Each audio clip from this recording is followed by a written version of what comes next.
last year po, we were awarded as the best provincial fire office by the regional office, and naging finalist po tayo sa buong Pilipinas. Oh, imagine. Naging pasok po tayo sa top 5 sa buong Pilipinas. Daya. Okay.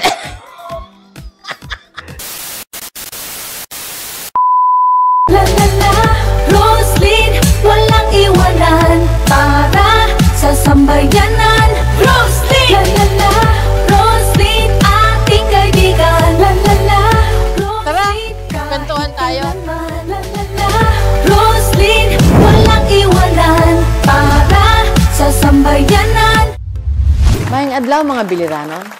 Ako po ang inyong abang lingkod na si Board Member Roslyn Espina Paras.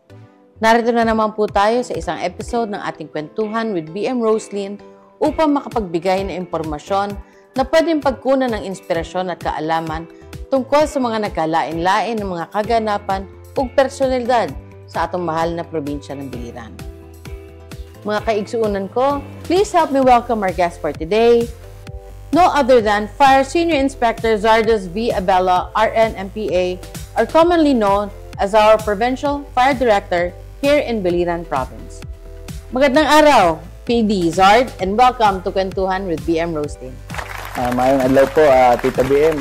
Muna po sa lahat, salamat po sa pagbigay ng oportunidad or chance na maging guest dito po sa show mo na talagang napanood ko recently. Talagang na-inspire ako. Sana maka-inspire din ako, hopefully.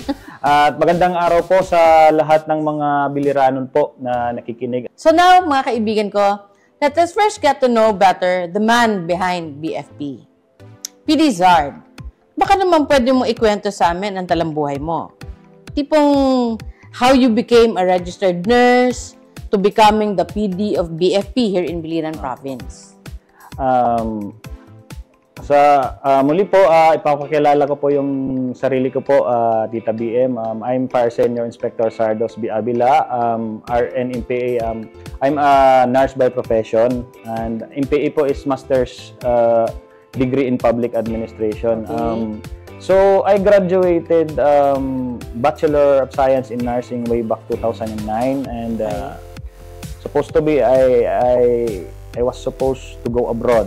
Because during that time, in demand po talaga yung nursing profession. And considering also na I have relatives, I have a grandmother in US na sabi niya malaki din yung job opportunity doon. And at the same time, I have my brother in New Zealand. Kung kaya't pinorso ko po yung nursing profession. So I graduated and took the board exam way back 2009. And then napasa po naman ako agad. But during that time, pumasok muna ako sa Bureau of Fire Protection noong 2010. Considering na akala ko dati yung Bureau of Fire Protection or BFP is parang chill lang. Parang nag-aantay lang ng sunog. Tsaka parang magbabasketball lang. Kasi knowing my father is also a retired firefighter. Okay. Opo, a retired BFP personnel. But nung pumasok ako, Di pala. Yung basketball pala na sinasabi ay part pala yun ng programa ng BFP.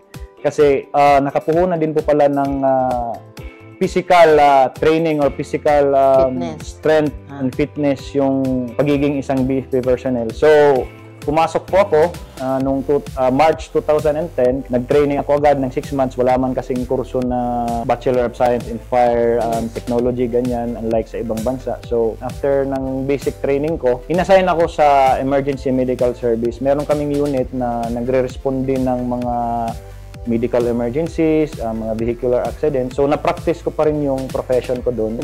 So, talagang na-inlove po ako sa... Saan? Sa BFP. During that time... Kaya po kung saan. Kinabahan ako ito. Mahirap na. Tita BM, yun po. Na-realize ko po na ang ganda pala ng profession ko. Kasi during that time, hindi pa gaanong define talaga yung pre-hospital care. Sorry po to say dito sa Pilipinas because Sa younger years ko, sa high school, I have frustrations on pre-hospital care sa mga emergencies.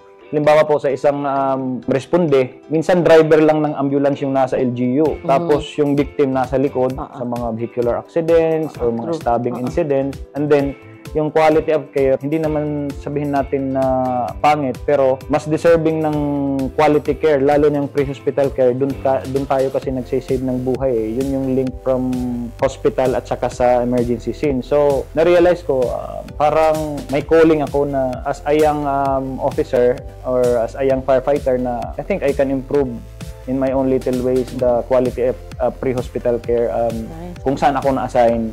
Yun po, nag-start po yung nag-instill ako ng time and effort sa BFP.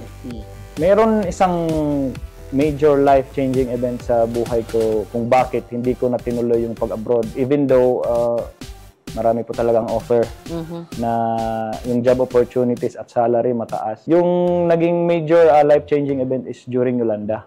Okay. When the super typhoon Haiyan, or locally known as Yolanda, hit the Tacloban city and whole Visayas, I think. So you were there? I was there. I am a responder. And I was also living there. May bahay naman po kami sa Tacloban. So, I was there before and during. Then after, during that time, biktima rin yung whole city. Kami lang na responder yung nandun, considering na also yung mga kasamahan ko na bombero. Biktima rin kayo Biktima rin. Namatayan rin sila ng mga family member. Nung na-realize ko na safe yung family ko from alang-alang, dun binuhos ko po talaga na yung time and effort mo. Time and effort ko. Yung mga moments after the super typhoon hit, parang nakikita mo lang sa mga pelikula. Oo. Parang, I can only imagine. End of the world na mga senaryo. Marami pong victim, maraming kailangan ng first aid, marami ding patay. So, halos maubos na yung supply namin. So, doon po talaga ako nagkaroon ng calling na I think dito na lang ako sa Pilipinas kasi parang napamahal ako doon kasi na-realize ko life is short naman pala. Na kung I will go there just for the salary na malaking sahod sa ibang bansa, doon ko na-realize na kailangan pa pala ako ng country natin kasi kailangan pa i-improve in our own little ways as a young firefighter during that time. So, I am part of the retrieval team for 1 year. Kasi yung mga international organization, marami naman pong tulong sa local at international. However, kami naman po yung taga Tacloban. Nung umalis na sila, kami na lang yung andun. Siyempre kayo naiwan. It's almost a year. Kaya yun yung naging life-changing event. Parang gusto ko nang dito sa Pilipinas na lang. Considering na wala pa din naman akong family during that time on my own. I have decided na dito na lang. But, kung mag-i-stay ako dito sa Pilipinas as firefighter, as time goes by sa career ko, so I have to think na how about ano ko po yung rank ko to be honest, to provide or for me to have a higher salary. So, I aspire for being a fire commissioned officer from the BFP. Ang commissionship po ng pagiging officer sa BFP ay marami pong paraan. First is, of course, you rose from the rank. Ibig sabihin, lahat ng rank dadaanan mo. Meron isang way from Philippine National Police Academy ka. So, papasok ka kasi nag-aral ka ng younger sa yung kurso mo is public safety. So, pwede diretso as bata ka pa. Yung other way po is yung lateral promotion. Halimbawa, nasa BFP ka na, or pwedeng hindi ka sa BFP, pero lateral promotion wherein yung ahensya namin nangangailangan ng mga profession. Halimbawa, nurse, criminologist, engineers, kasi para mag-head ng iba-ibang department or section namin. I was promoted by lateral promotion as a nurse. Kasi dapat mag-head din ng mga emergency medical services namin sa mga major na cities or lalo na sa national headquarters namin na kailangan din mag-create ng mga policy. So I was promoted but it took me 3 years, Tita BM, it took me 3 years to apply because very tedious din ang process and it took me 9 tries to be a commission officer. So bakit ganun kahirap? I mean, may physical examination ba?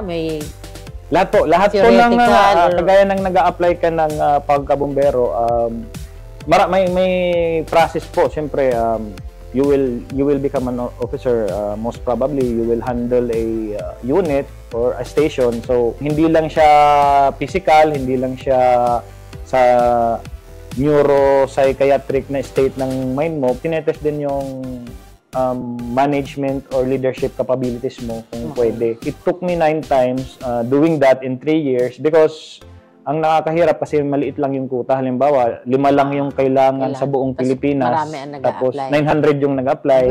So during na time na na-promote ako, parang 1,000 na nurses sa Pilipinas at yung quota was only 21. Wow. 9 times na yun eh. Parang alam ko na din yung yung mga question. Kasi yung board naman consists of hindi lang naman BFP from the LG. Talagang at least yung process is very tedious at ang product naman po ay hopefully naging maganda naman po. And that is also how you became the provincial fire chief dito sa atin. Yes po. Sa pagiging provincial fire director or sa amin provincial fire marshal, ano po yun, is a designation naman yun. It depends naman yun sa management or sa leadership ng regional director namin kung sino po yung ilalagay doon.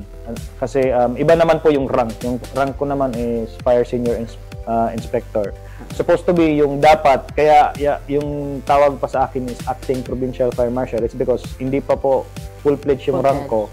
Kasi ang dapat talaga is fire superintendent or colonel yung hawak sa probinsya. However, because nakunti lang yung officers namin, our management adapted na lang kung ano yung available na mga rank. However, yung responsibilidad as provincial fire marshal or PD is ganun pa rin. I believe you were just awarded. You were just given an award ang provincial BFP natin. Tama ba?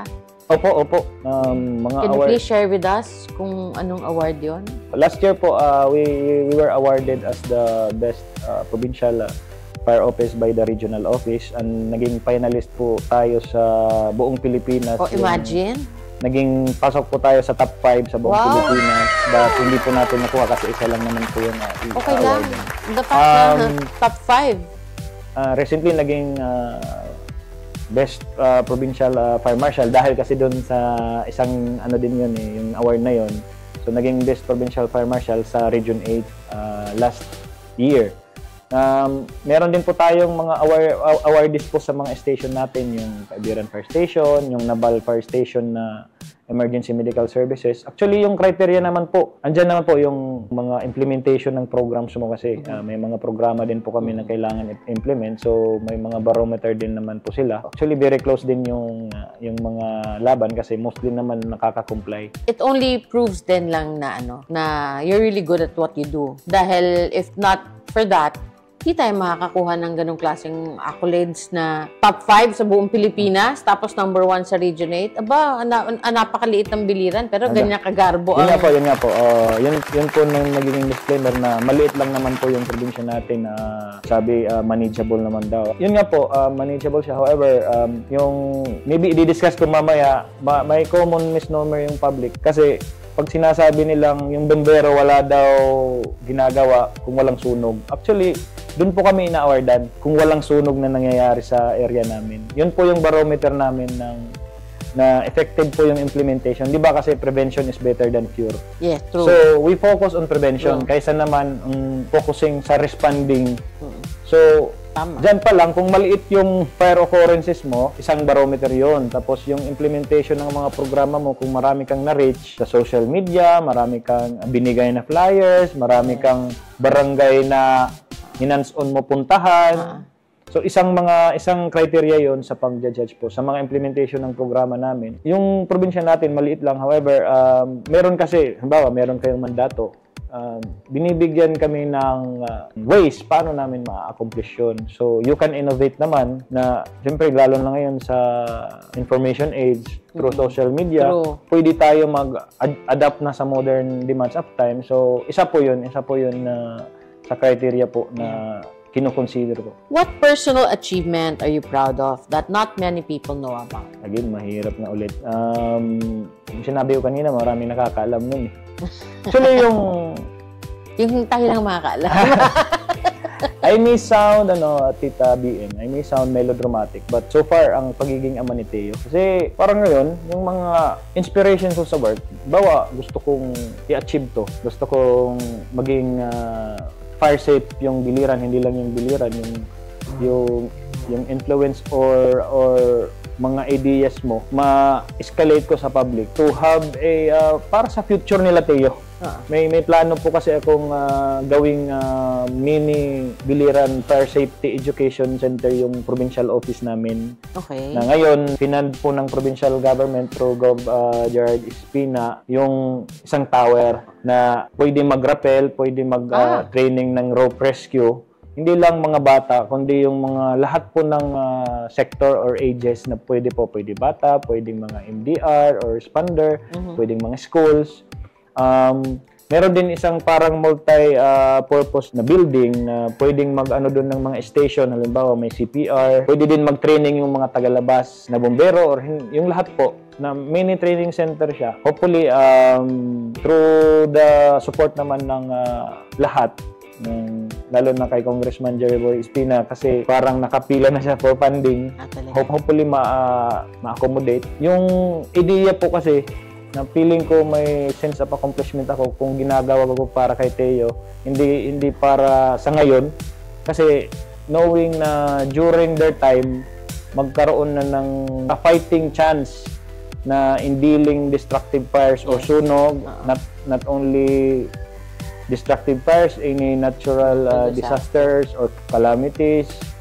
Yun po yung parang I think na nakaka-inspire or nagiging sense of accomplishment ko kung dahil para sa mga generation ni Teo. Yun po. Good answer. So, what has been your personal philosophy in going about your duties and responsibilities being the Provincial Fire Director of Biliran Province? Even before pa po ako maging bombero or firefighter, yung personal philosophy ko, ewan ko po kung, sorry baka ma-misquote ako, hindi ko alam sino yung author nun. Life is short, don't make it shorter. So, ngayon na-apply ko siya because life is short pa nga. Gagawin mo pang shorter through sa mga decisions mo, gagawin mo pa sa mga unsafe na mga paraan. So, let's enjoy life. So, kung nasunugan ka, mag-i-enjoy ka ba yung lahat na ipunan mo na walang isang saglit. Sabi nga nila, mabuti pang mabagyuhan kaysa sa masunugan kasi totoo po yun. Lalo na pag nasunugan na cause ng loss of life. Because, Tita BM, I have witnessed a lot in my young career. Magpo 14 years na po ako sa Bureau of Fire. Nung responder pa talaga ako. I have witnessed victims, lalo na sa fire. It's really devastating. Life is really short. Let's not make it shorter by establishing a culture of safety in Biliran. Mamaya mag-share po ako ng mga fire safety tips. Yan. Gusto natin yan. Na inaano lang natin, dinidisregard na malaki pala yung impact or malaki yung chance na magkasunog pala sa atin. Yun po, Tita BM. Okay. Sige. So, now, let us learn more about the institution itself. So, PD Zard, can you discuss briefly the functions of BFP? Opo. So, yung BFP po or the Bureau of Fire Protection, ang mandate po talaga namin is prevention of destructive fire. So, how are we going to do it? Of course, we have this implementation of Republic Act 9514, otherwise known as the Fire Code of the Philippines, wherein dito po kita, di ba, part kami sa licensing. We are a prerequisite requirement sa mga permits. Actually, doon lang ako awa ng Diyos, hindi ako nangangailangan ng bombero, no? Pero yun lang actually ang experience namin na mayroon sa dyan pa lang po BFP. sa isang way po to prevent is to enforce the Fire Code of the Philippines we apply it on buildings and establishments. Like for example po, a building permit ma-issue sa'yo ng building official. Prerequisite po kami yung tinatawag namin na Fire Safety Evaluation Clearance. So mag-i-endorse yung building official na ito po nag-apply ng Business for building permit. Building muna yung building. before i-erect yung building. So, doon pa lang kinaklasify na namin kung anong building siya. Halimbawa, assembly area, isang malaking gym. Okay. So, before pa mag-construct, plano pa lang, nagbibigay na kami ng anong necessary na requirements. Halimbawa, secondary exit, fire sprinkler system kung kailangan, tsaka mga fire extinguishers, fire detection and alarm system, standpipe system sa mga buildings, lalo na kung more than 3 floors siya, mga high-rise building. So, dun, kaya tinawag kami na Bureau of Fire Protection. So, isa po yon sa enforcement ng fire code. Tapos, we inspect it before, during, and after construction. Ngayon, pag kinonstruct na po, meron po tayong tinatawag na Certificate of Occupancy. Ibig sabihin, safe na siya i-occupy yung building. Okay. So, pero pala ibig sabihin noon. pero yung Tita BM, yung prerequisite ulit kami ng building official na before i-occupy, safe din yung dapat mag-certify kami. That's why we issue fire safety inspection certificate for occupancy. Once lang po yan. Parang birth certificate siya ng building na this building is safe to occupy, be occupied. With regards sa fire protection requirements pa lang. So, sa building code naman, sa building official, dun din so, di ba, marami tayong papers, hindi lang, marami din sa MGB, yes. marami. So, marami kaming prerequisite. Then, yun, sa building permit or mayor's permit, dun na po. Ganon din yung sa business. Before kayo mag-establish ng business, lalo na yung structure, kasi every year din namin chine-check yung business. Yun po yung isang way. Part sa mandate namin is to prevent destructive fires by the implementation of our fire code or Republic Act 9514.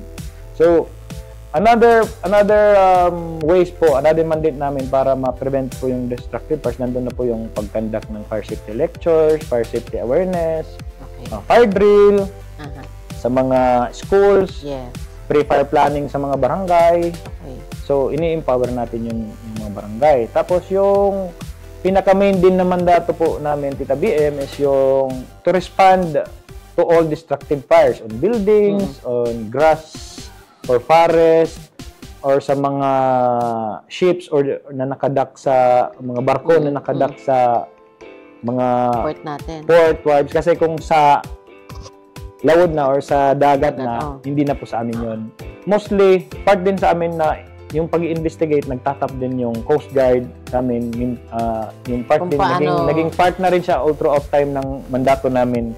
Na investigate kung paano nasimulan yung investigate. Yun po yung isa pang namin, yung isa pang mandato namin is to investigate all the causes of fires. Tapos, we also respond to calamities or disasters through search and rescue and retrieval operations. Any kind of disaster or natural disaster or man-made emergencies, yun po. Tapos yung common po, yung palagi kaming nagre-respond is we provide emergency medical services. Meron po tayong mga emergency medical services ng BFP.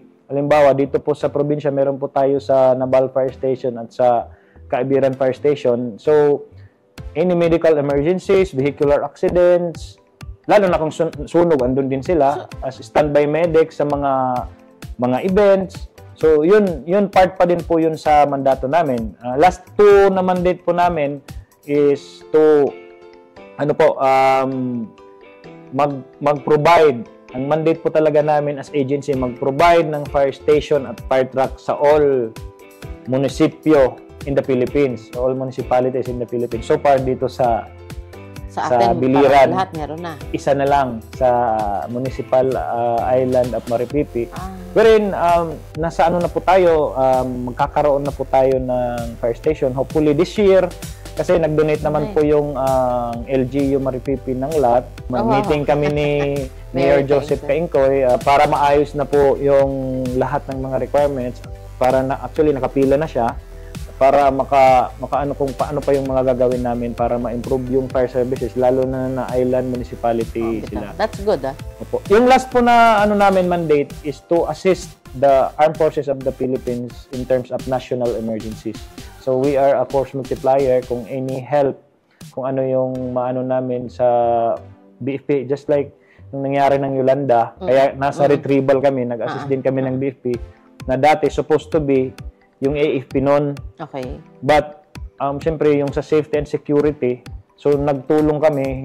So as through history and time, na-evolve po yung mandate po namin ng Bureau of Fire Protection. So yun po yung pinaka-main na mga mandates po namin. Okay. Para akong na-TMI nun. Ang dami palang ang dami palang functions, ang daming obligations, ang daming trabaho ang pagiging miyembro ng BFP. Opo. Kasi sa TV, pag nanonood ako ng Chicago Fire, yung mga ganyan. Opo. Diba? Mahilig ako doon eh. Nanonood ka Parang, oo. Parang hindi naman gaano, pero in reality pala dito sa atin, napakalaki at dami ng responsibilidad ng isang Bureau of Fire personnel.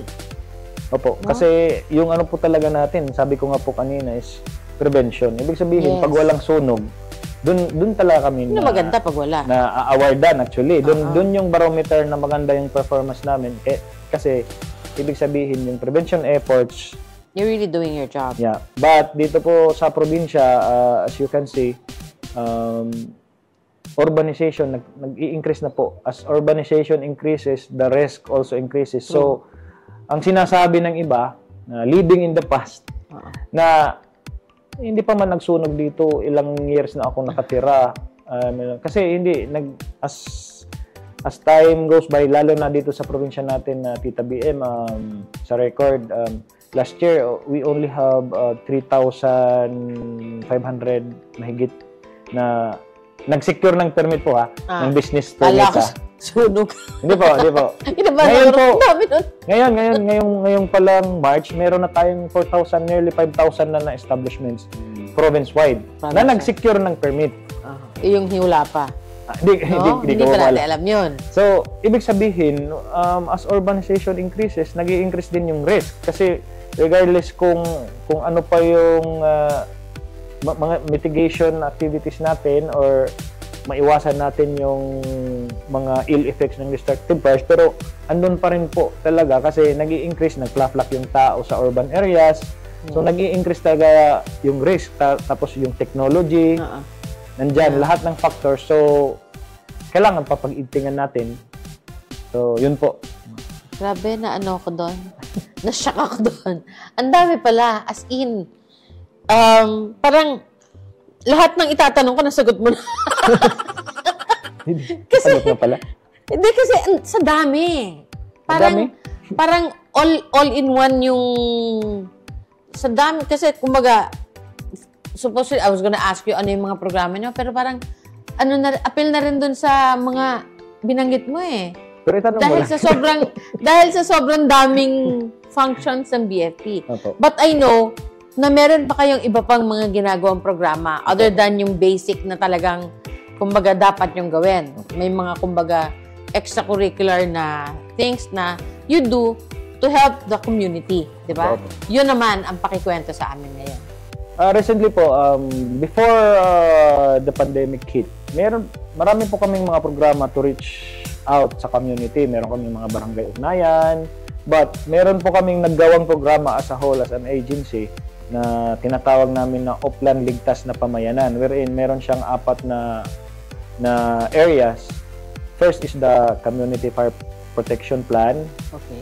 Second is the Community Fire Auxiliary Group. Okay. Pangatlo is the House-to-House Survey.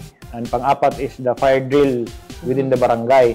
So, yung Community Fire Protection Plan, just like any hazard, di ba may mga contingency plan tayo with regards sa typhoon, sa yung mga MDR natin, sa earthquake. Yes. Pero sa amin po, in-empower po namin yung barangay. Si barangay mismo po yung gumawa through sa aming mentorship or sa aming supervision, yung Community Fire Protection Plan. Mga taga-barangay yung gumagawa ng plano nila. Kasi alam nila yung area nila. Sila yung gumagawa ng mapa. Okay. Alam nila kung saan ilalatag yung hose. Aha. Lalagyan namin ng marker kung ilang hose ba yung Bawa, pag masunog ang bahay ni ganito, alam nila kung ilan host kasi in-empower natin sila through Community Fire Auxiliary Group. Ibig sabihin, mga bumbero sa barangay, as you can see, yung sunog po, mabilis lang po talaga yan. Yes. In span of 5 to 7 minutes, maugtang na ang nasusunog na bahay, lalo na kung light material. So, I agree. kung hindi pa tumawag sa bumbero, tapos yung travel time pa, baka more than 7 minutes yung travel time namin. So, very vital po yung nasa barangay kasi sila yung nandun eh. Lalo na pag maliit pa lang, incipient stage ng fire pa lang. So, yun po yung i-empower na lang po natin yung Community Fire Auxiliary Group or mga bumbero sa barangay kasi sila na naman talaga yung nandun. Importante yung quick Opo. response no? Talagang mabilis kasi ang yun po. pag-responde. Kaya nga may mga fire extinguisher tayo kasi yung fire extinguisher, yun po yung tinatawag natin na first aid fire protection. Pang first aid po yun kasi pag maliit pa lang, halimbawa nasusunog na kalan, pwede yun. So, pero kung malaki na, hindi na kaya kasi ng fire extinguisher yun. So, yung pangatlo pong programa under sa Upland Ligtas na Pamayanan is the house-to-house survey. Okay. So, kailangan po namin i-house-to-house, lalo na yung mga, so far po sa programa na ito, sa mga red zone po kami nag-focus. Ibig sabihin sa mga high risk, yung mga highly urbanized, kagaya yung sa, hindi naman highly urbanized, kumpulan ba yung bahay? Okay. Halimbawa sa Santo Niño sa Nabal, Oo. na hindi nga makapasok yung fire truck natin na malalaki. So, meron naman po tayong talks na with the Beleco regarding sa mga low-lying na mga wires. Yun po yung isang house-to-house survey na halimbawa, chinecheck namin, meron kang butane sa bahay nyo. Risk yan kasi dapat yung butane outdoor. Outdoor yung gamit natin yan. Tapos yung mga electrical, dapat chinecheck every 3 to 4 years. So, iniisa-isa namin sa mga red zone na area para at least, iba na kasi pag kausap mo na yung nasa mismo may-ari ng bahay or mga nakatira sa bahay. Tapos nagkakaroon po tayo ng fire drill sa barangay na sila naman ang responder. Kung sino-sino ang nakatira dyan, sila din yung magiging responder. So, yun po yung parang so far naging effective na programa po namin. Well, marami naman po kaming programa para yung mandate namin. Hindi naman po kami nililimit kung ano lang yung sa national headquarters namin. Halimbawa, yun po yung pinaka-general na objective namin. It's up to us kung paano namin ma-accomplish yun. Halimbawa, dito sa Region 8, meron kaming programa na Batang Bomberong Mag-aaral na program wherein nagbibigay kami ng module through videos sa mga sa DepEd grade 1 to 6 ng module ng nakaka-adapt din ng language ng mga bata. Para at least maging aware sila. Maging aware sila, maging conscious sila at an early age. Yun po yung isang programa dito sa Region 8. Yes. Tapos, nandyan po palagi yung meron kaming mga operational plan, contingency plan. Halimbawa po, sa BFP, meron tinatawag na Oplan, halimbawa ngayon, Oplan Semana Santa. Okay. So, ibig sabihin, pag ina-activate namin yung mga Oplan na yan, automatic, meron na kaming gagawin yan. Red alert na kami, full alert. Ibig sabihin, walang off-duty. Walang magbabakasyon. So, readily available kami. So, Oplan Semana Santa, Oplan Iwas Paputok, Oplan Sumbak, summer vacation. So, kung typhoon naman, Oplan Panghalasa. So, kung mag-hit yung typhoon, alam na namin kung may mga measures na kami na ginagawa. Coordination sa LGU. Yan po yung mga part ng mga routine namin sa work po namin para ma-prevent at saka maging proactive yung response po namin. So, yun po, Tita B. Ang dami. Ang daming, you're parang, ang daming aspeto na inaaligaan nyo sa komunidad natin. No, hindi lang not totally sa sunog lang, pero pati yung mga emergency. Yung binanggit mo kanina, yung sa Kaibiran and Davao, na may emergency response team. Opo. No? Does it mean merong nurse na kasama yung ambulansya or any medical professional na? Yes po. Sa Bureau of Fire Protection po, as a firefighter, yung sa BFP, major subjects po talaga namin yung medical first responder, basic rescue technique, at firefighting. So, train talaga lahat yung mga firefighter sa first aid. However, nilalagay po namin yung mga nurse kasi mas well-trained sila kay by profession. Dito po sa Biliran, marami po tayong nurses, I think 16, including me. So, BFP. Opo, sa BFP lang po. Na BFP firefighter siya, pero nurse by profession before. Ganda. So, ngayon, sila po yung mga responder natin, and they are also trained in emergency medical technician. Ibig sabihin po, iba kasi yung nurse sa hospital, iba po yung pre-hospital care. Iba po yun eh. Nakikita ko rin yan sa Chicago Fire. Di ba? Iba po. It entails kasi a lot of knowledge at saka experience kasi baka magpanic ka din kasi true. Uncontrolled po yung environment natin, unlike sa emergency room sa hospital na andyan yung may mga machine, malaki yung chance na maka-save natin. So far po, yung ano naman po natin, way back last year I think, na-establish po natin yung emergency medical service na bago na ambulance. Sa BFP, nabigyan po tayo yung Naval Fire Station through the efforts ng, of course, yung BFP Regional Office, Mayor Gretchen din, and then yung, of course, sa BFP National Headquarters, nabigyan po kasi capital po kasi yung Naval. Yung Naval. Ngayon po, yung yung may kumpleto po, may EED po tayo, may defibrillator po. Meron po tayo noon na at least nice. yung nagsi-CPR nga, meron machine na hindi na tao yung nag-chest compression. Meron tayong machine. Yung sa Kaibiran naman po, through Mayor Rodessa, yung LGU Kaibiran, may dinonate sa kanila yung isang foundation. Binigay din naman po sa BFP kasi may mga nurses din naman po tayo doon na 24/7 po yung pero same amin din naman pero brand new din at saka may mga equipment din. Yun lang yung mga AED siguro magpo-purchase pa lang po. So mai-equip din. So at least sa dalawang magkabilang area kasi yung Nabal hindi lang naman Nabal yung nire-respindihan.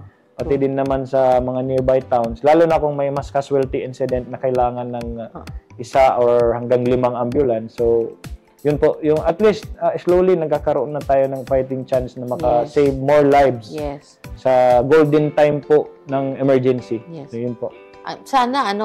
Sana dumating ang panahon na lahat ng munisipyo magkaroon ng ganong klaseng ambulance. Na talagang fully equipped na kayang makasave ng buhay talaga. At may capable na medical professional na. Meron naman po tayong mga ambulance talaga sa mga RHU, sa mga LGU. Yun lang po, ang nagkukulang po is the manpower itself na 24/7 na magre-respond. Kasi yung mga RHU natin, may mga nurse din naman na nagkikater ng ibang services sa LGU or sa locality. So yung 24/7, nandyan po naman po yung mga MDR natin, but yun nga, nagkukulang tayo ng mga manpower considering na yung mga responder natin from MDR mostly ay wala pang permanent na mga item, di ba? So, true. minsan yung MDR, MO lang yung meron, however, marami po tayong, almost all naman po, may mga responder po ng mga MDR, kaya nga po, collaborative efforts po talaga. Yun nga po, dun palagi, yun po parang best friend ng mga responder, parang may group chat na atayan palagi kung in collaboration ng at least yung at the end of the day yung goal naman po is to provide first aid or to save Biliranons dito sa probinsya po. Yes. So, yun po. Ngayong buwan ay pinagdiriwang natin ang Fire Prevention Month.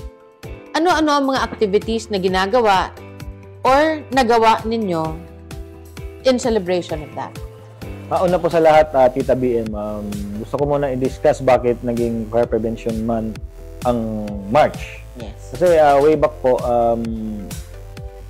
1966, sa panahon po ni President Ferdinand Marcos, by virtue of Proclamation 115-A, ginawa pong March ang Fire Prevention Month sa kadahilanan na statistically at saka scientifically, yun po yung pinaka mainit na buwan at saka pinakamaraming sunog ang nagaganap Okay. sa Pilipinas. So yun po ginawa po yung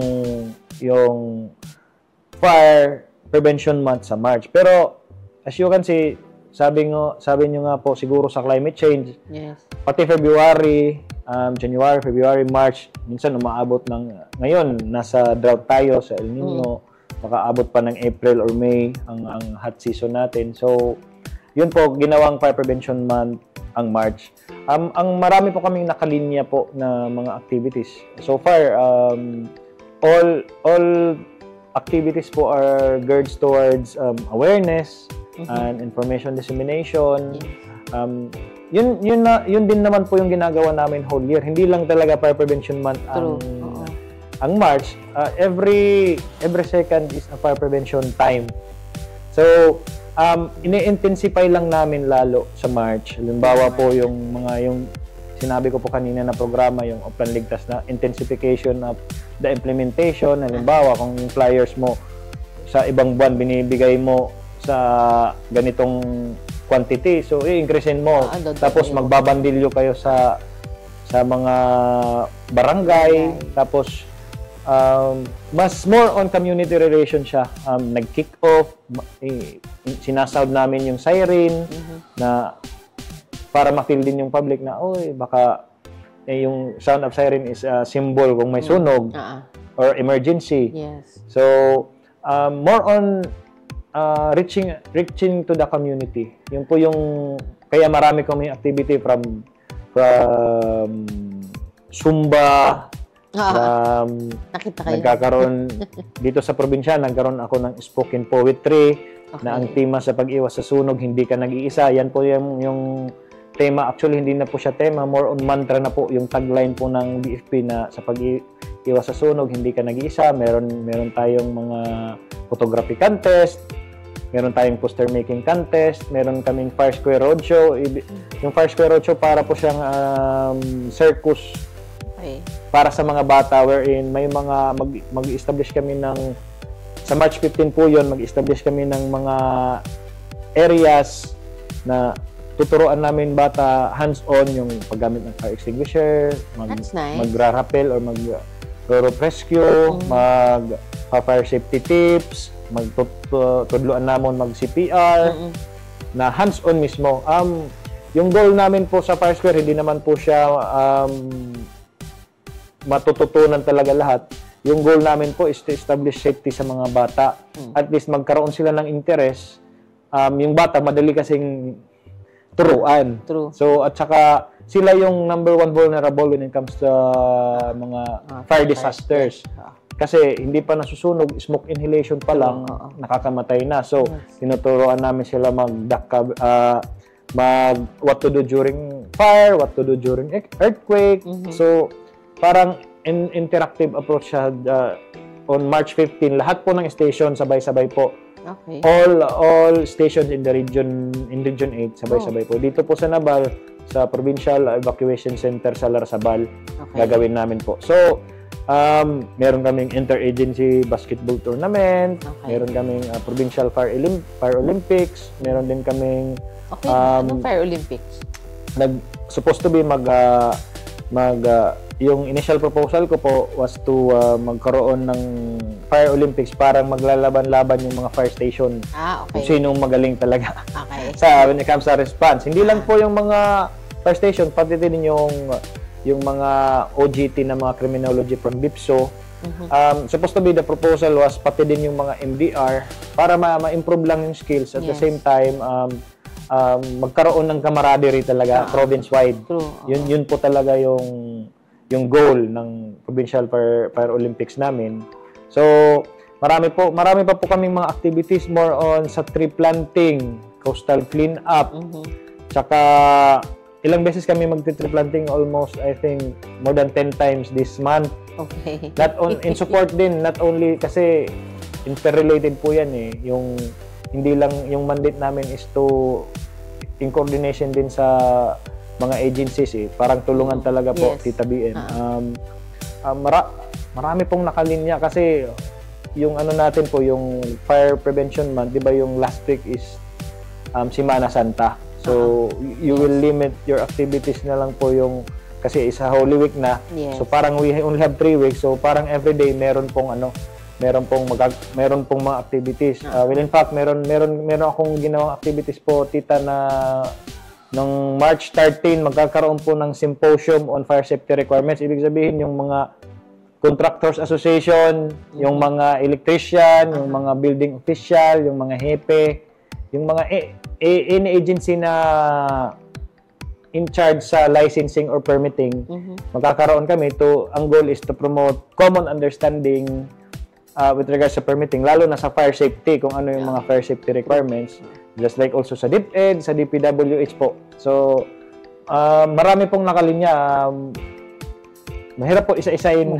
Kasi kasi naka-schedule po talaga siya. Well, in fact, bukas nga sa Maripipi, magkakaroon kami ng Fire Square Roadshow on top sa meeting po namin ni Mayor Kaingkoy na for the ambulance po. Opo. Tama, no? Opo. Sa March 16 po, may magkakaroon po kami ng plant run. Plant run in a way na sa finish line, after mong magtakbo ng 3 kilometers, magtatanim naman sa finish line. Lakas ng tama. Yan po, in coordination po sa DNR. Kasi para at least we hit 2 advocacies sa promote health, camaraderie, fostering cooperation sa community. At the same time, yung tree planting po na kailangan po talaga natin, 'di ba? Yun po naman talaga yung direction po ng national governments natin na promote tree planting at saka coastal cleanup, saka environmental friendly activities. Yes. So, yun po. Ang dami. Busy-busy ka. Buti na lang. Busy na ka pa namin. Sige, kasali din naman po to. True, kasi information dissemination. Kasi marami po kayong followers. Maraming nag-share po sa talk show nyo. Saka, hindi ko nga alam talaga na meron pala, nag-scroll lang ako, I think 2 weeks ago, nag-scroll lang ako. Hindi ko alam, nag-enjoy na pala ako. Na-inspire na pala ako. Yun po, sa Okay. So, where do you see BFB Biliran going in the next few years? And what legacy do you hope to leave behind? Parang pang beauty contest. Yung future po, actually... Kasi yung director natin na yung Direk Levy yung yung future po ng BFB Biliran, yun po, yung future is really bright. We are in the right direction because as a modern firefighter, as a modern leader sa BFB namin, I really want to adapt to the modern demands of time kasi modern mindset dapat. So, hindi lang, binanggit ko kanina yung para sa future nila Teo. Sa generation nila Teo, at least maybe highly urbanized na yun, kagaya yung napapanood nyo sa Chicago Fire. So, as highly urbanized na lugar, highly equipped din dapat yung mga bombero natin. So, ngayon pa lang, nag-i-start na tayo. But, how are we going to do it in a right way as a starting point is for us to have a modern mindset na ang bombero sa Biliran, hindi na yung dati na sinasabi na nag-aantay lang ng sunog, yung sabi ng publiko na malalaki yung tiyan, malalaki pa naman. pero yung tipong proactive ba, yung highly professional, yung kagaya na napapanood niyo po sa mga series ng Chicago Fire, yun po yung direction po natin. Kasi hindi lang naman po dito sa Biliran, buong bansa rin, kasi na-approve na nga po yung Republic Act ng Modernization, Republic Act 11-754, I think, na-approve na po yung Modernization Act ng BFP last year lang po. Okay. So, it entails na magkakaroon na ng mga modern na gamit. So, na-approve na po, merong 10 years na plan, na-approve na po slowly, at least nababudgetan na po. Okay. Kaya nga po, last year, nagkaroon po tayo ng 3 bagong fire truck. Nice. Na modern na fire truck na bago sa Kulaba, sa Kawayan, at saka sa Nabal. Tapos yung ambulance din po. na nagkaroon na rin po tayo sa Naval, yung fully equipped. So, start pa lang po yun.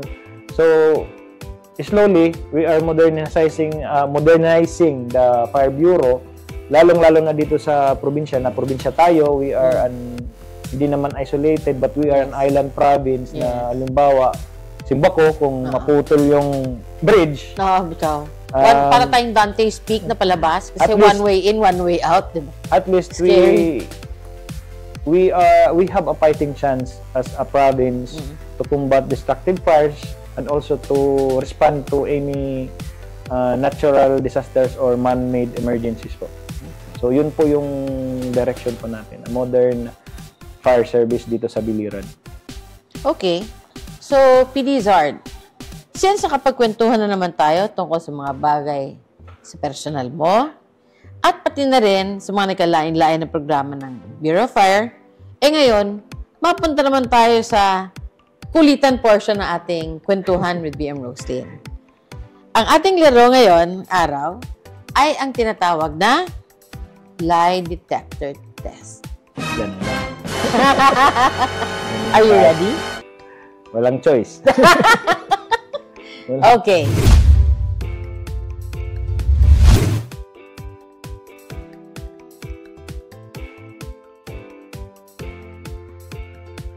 So, andito rin po tayo sa ating game proper. Ang game natin ay ang tinatawag na the lie detector test. So, PD Zard, ang una natin gagawin ay mabato-bato pick tayo. Kung sino yung manalo, siya ang unang magtatanong. Okay? Okay po. So, game. Bato, pick. Ay, panalo ako! Okay, so, ipopwesto ko muna. Ang kamay mo. Saan po? Ipwesto ng maigi.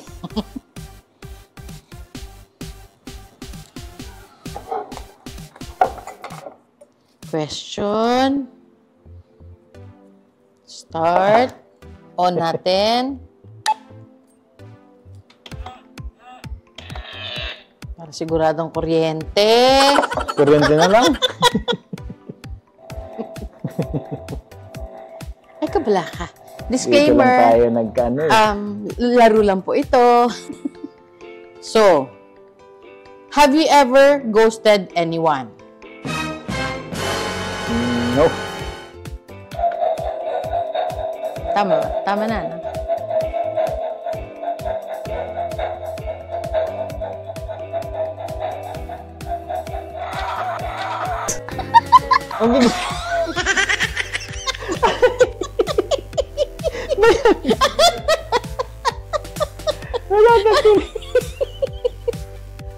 Nagkakakilig man.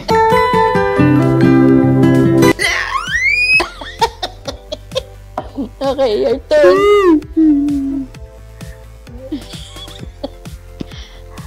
Okay. Okay. So, ibig sabihin, na may ginost na siya.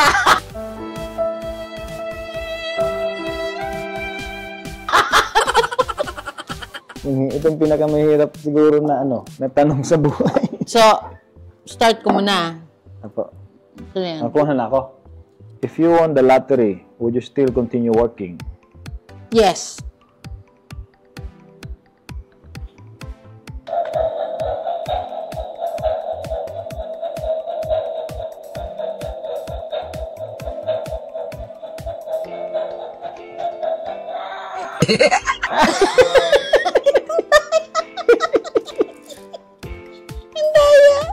Nagsabi naman ako ng totoo. Ayun nga. Truth naman dito. Paano masabi? Hindi. Parehas man may, nagdi-diferensya ba yung kulay? O, hala, sige. Makukurente na dumaskit totoo. Ganyan na lang. Walang... Dali na. Tinurture ako ni Lib. Uy, nice question. Have you ever received an indecent proposal? Uy, pinag-iisipan niya! Have you ever received an indecent proposal? No.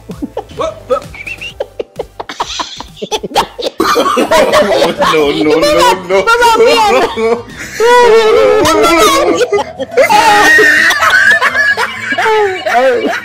Diba mo, hindi mapasa.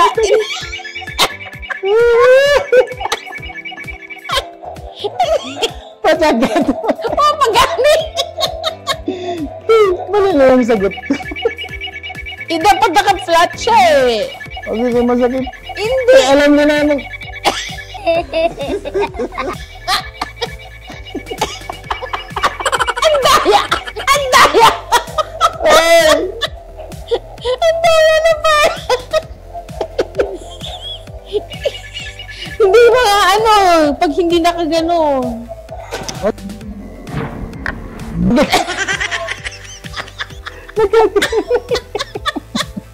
Puro naman light.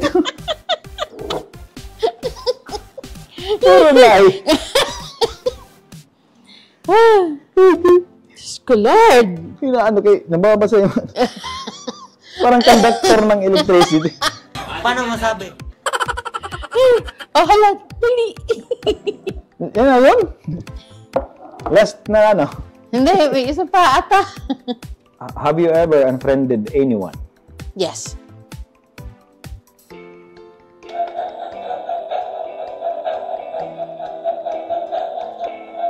Ang daya, naglalagay ng... Hindi siya hindi Maski na naman. yung kamay. Ay! Oo. Confident ako kasi sabi ng totoo. Lahat ng... So, para kaming tiebreaker, Lahat ng one last each, Lahat ng... Ang daya mo, ha? Gaganon mo yung kamay mo. Parang kailangan lang kayo makuryente nito.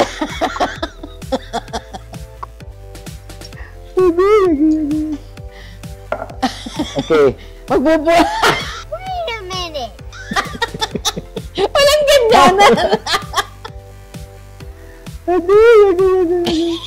Ibaba mo yung mga kamay, daliri mo, ang daya mo.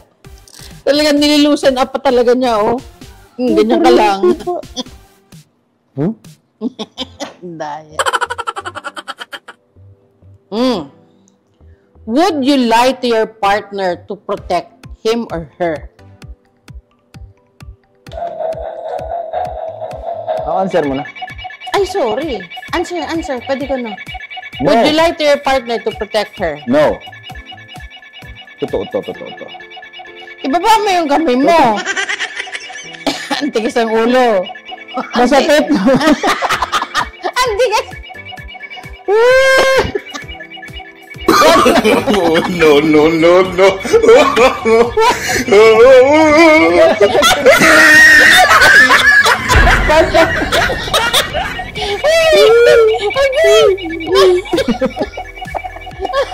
Ay, nako. Teka, salamat, Pilizard, for granting my request for an interview bisan super short notice at may halong sapilitan.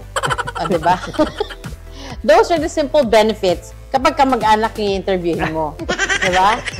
So, I am so happy to have interviewed you not only regarding BFP, but also about your personal journey. Kay bisan ako, damong ako na ibawaan bahin sa imong personal life o klase-klaseng kalihokan ng imong ahensya. So, Pilizard, pwede ba makahingi ng short message from you? Salamat po, Tita BM, again sa tsansa or oportunidad na maging guest po dito sa kwentuhan ni BM Roslyn. Marami pong salamat.